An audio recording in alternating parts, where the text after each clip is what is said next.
이야기 헤르만 헤세 황야의 1위.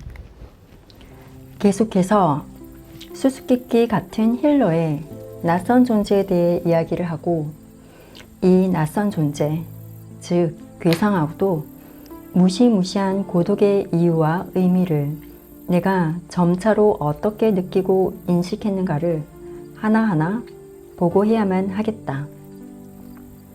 그의 고독과 내면적인 죽음을 함께 바라보면서 이 지속적으로 깊이 괴로워하는 자를 몹시 동경하게 되었다. 그 시절의 나는 이 고뇌에 찬 사나이의 병이 그 어떤 체질상의 결함 때문이 아니라 반대로 그의 풍부한 천부적 재능과 힘들이 서로 조화를 이루지 못하는 데 기인한다는 것을 차츰 인식하게 되었다. 나는 할러가 고뇌의 천재라는 걸 알았다. 니체가 자주 언급했던 의미에 있어서 그는 내면에 천재적이고 한계가 없으며 무시무시한 고뇌의 능력을 함량해냈다는 것을 알아차렸다.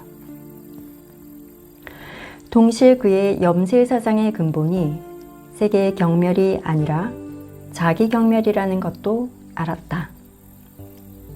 왜냐하면 여러 가지 제도나 인물들을 가차없이 파멸적으로 비판할 때 그는 자기 자신을 결코 제외시키지 않았으며 언제나 자기 자신에게 제일 먼저 화살을 돌리고 자기 자신을 제일 먼저 증오하고 부정했기 때문이다. 이 영원히 지속되는 기계적 운동이 나에게와는 달리 그들로 하여금 자신의 생활에 대한 비판을 하지 못하도록 하고 자신의 우둔함과 천박함, 소름이 끼치도록 이빨을 드러내고 있는 애매성과 절망적인 비애와 황폐함을 인식하거나 느끼지 못하도록 방해하는 것이다. 아, 이렇게 살아가는 그들이 옳다. 일상적 궤도를 벗어난 인간인 나처럼 이 슬픈 기계적 운동을 거절하며 절망적으로 허공만을 응시하는 대신에 그들이 소꿉장난 같은 놀이를 하고 중요한 일을 쫓으며 살아가는 그 사람들이 한없이 옳은 것이다. 이 수기에서 가끔 그런 사람들을 경멸하고 조소한다 할지라도 내가 그들에게 죄를 전가시키고 그들을 비난하며 내 개인적 불행에 대한 책임을 다른 사람에게 돌리려 한다고 생각해서는 안 된다. 그러나 내가 이미 타락할 대로 타락했고 바닥 없는 암흑 속으로 떨어질 수 있는 마지막 가장자리에 선 내가 만일 저런 기계적 운동을 아직도 당하고 있으며 영원히 소꿉장난 같은 놀이가 계속되고 저 성스럽고 순진한 세상에 아직도 속해 있노라고 나 자신이나 다른 사람들을 속이고자 한다면 나는 부당하고 기만적인 일을 행하는 것이리라. 내 스스로 종종 그렇게 불렀듯이 나는 정말로 황야의 1위이다. 낯설고 이해할 수 없는 세상으로 길을 잃고 들어와서 자기의 고향도 즐거움도 음식물도 찾아내지 못하고 있는 한 마리의 짐승인 것이다.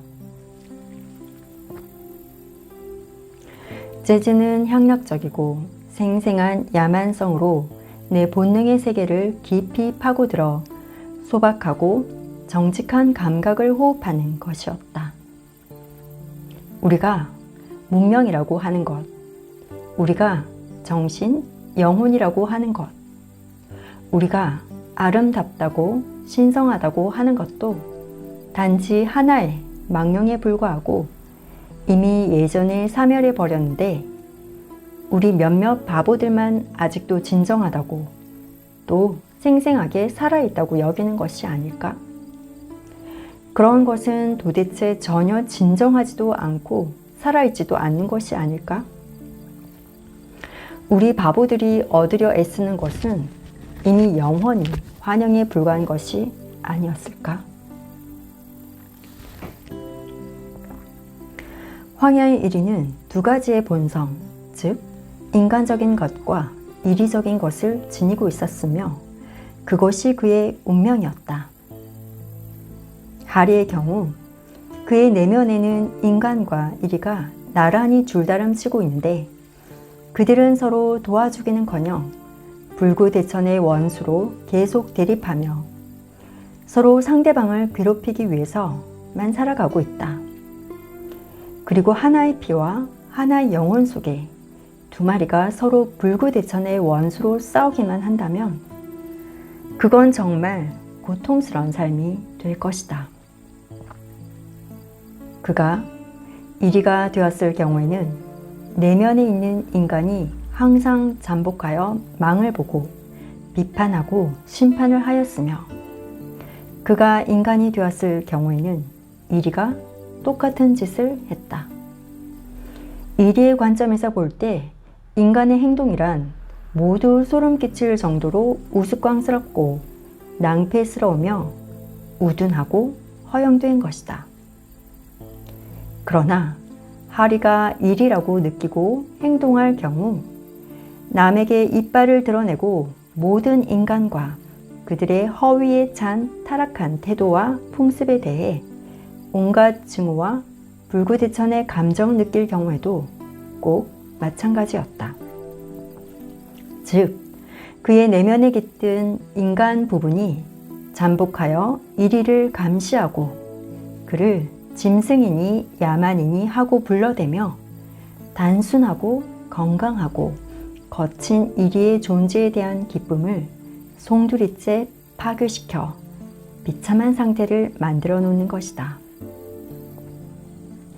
하리의 내면에 이리와 인간이 존재하듯이 그들도 신적인 것과 악마적인 것, 모성적인 피와 부성적인 피, 행복의 가능성과 고통의 가능성이 적대 관계로나 뒤엉클어진 채 공존하고 있는 것이다.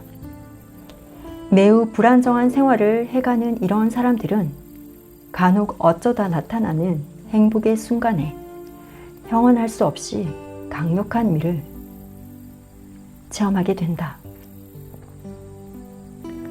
순간적 행복의 거품은 때때로 고통의 바다를 높고도 눈부시게 덮어 씌워서 순간적으로 반짝이는 행복이 빛을 발하며 다른 사람들까지도 감동시키고 매혹시키는 것이다. 그리하여 고통의 바다 위에 이는 값진 일시적 행복의 거품으로서 저 모든 예술 작품이 탄생되고 있다.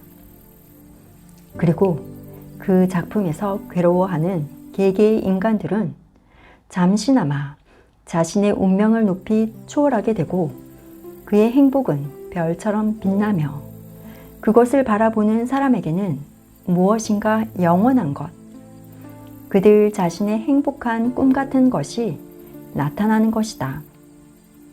그들 생활은 영원히 고통에 쌓인 격동이요 암벽에 부딪혀 부서지는 파도에 불과하다. 그래서 우리가 이런 생활의 혼돈이를 비춰주는 저 희귀한 체험과 행위, 사상과 작품의 의미를 이해하려 하지 않는다면 그들의 생활이란 곧 불행하고 고통으로 갈기갈기 찢어지며 소름이 끼칠 정도로 무의미해지는 것이다. 권력가는 권력 때문에 망하고 부자는 돈 때문에 비굴한 자는 비굴 때문에 그리고 쾌락을 찾는 자는 쾌락 때문에 파멸하는 법이다.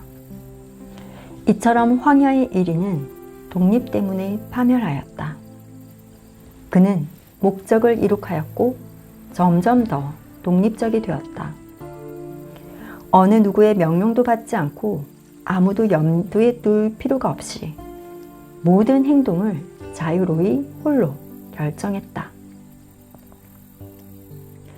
그러나 이룩된 자유 속에서 하리는 갑자기 자유란 죽음이라는 것, 자기는 외로운 존재라는 것, 세상 사람들이 그를 무시무시할 정도로 경원한다는 것, 사람들뿐만 아니라 그 자신까지도 자기에게 아무런 상관이 없다는 것, 그리고 점점 희박해져 가는 무관함과 고독의 공기 속에서 서서히 질식하고 있다는 것 등을 인식했다.